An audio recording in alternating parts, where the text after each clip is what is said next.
stories about water and urban places. This is Ideanthro.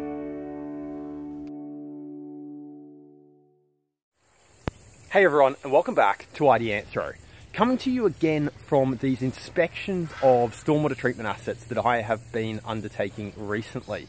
This morning's been a particularly interesting morning, and that's because it rained a lot yesterday and the day before. So coming out, it's actually quite fine today, and you're seeing these assets on the backside of that rainfall, how they're draining down, how they're clearing out. It tells you a heap about what's going on.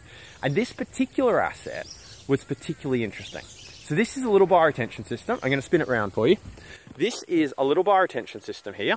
You can see it's not particularly well vegetated in the center, but it's not too bad at either end. But what makes this really interesting is on the surface of this system, we have a lot of accumulated fine sediment. So you can see it in various different parts here. If I don't really want to do this, but if I stick my finger into that, look at how that is. So you have a lot of fine sediment on the surface of this system.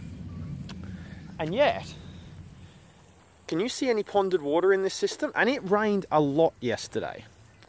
And this caught my attention. And normally I'd be like, okay, look, so the system's draining down. This doesn't actually surprise me. But I want to place this in context for you. This is the first bioretention system I've been to today. It's got heaps of fine sediment on it, so conventional wisdom should be this should be clogged up and really struggling to drain. And certainly it's really quite wet. But it has drained down. And actually, let's just prove that. Let's just prove that water did get in here.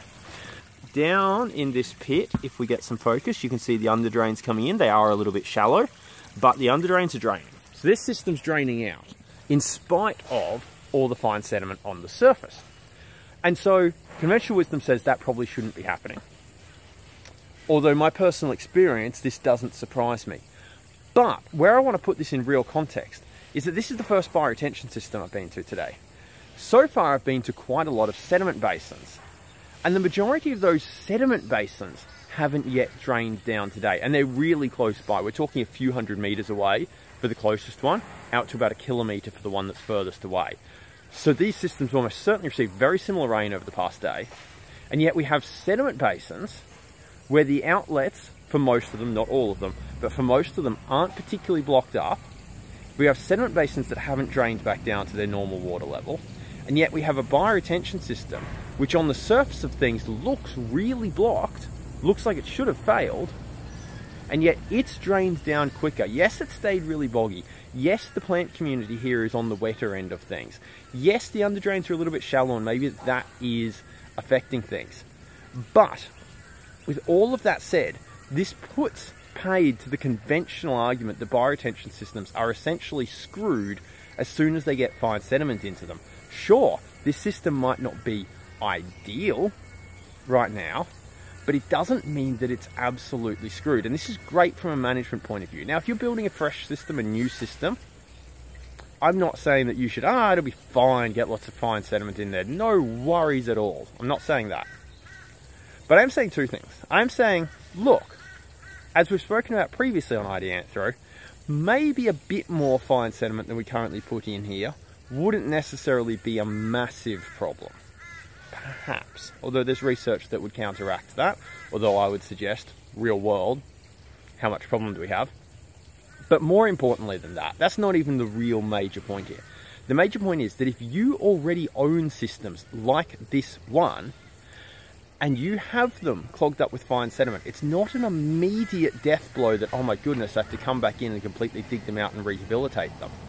You can, this would demonstrate, come through, replant them with species that are more suitable to that environment. There's stuff at the front end of this that's much more on the wetlandy end of things. Doesn't necessarily want standing water, but wants wet feet.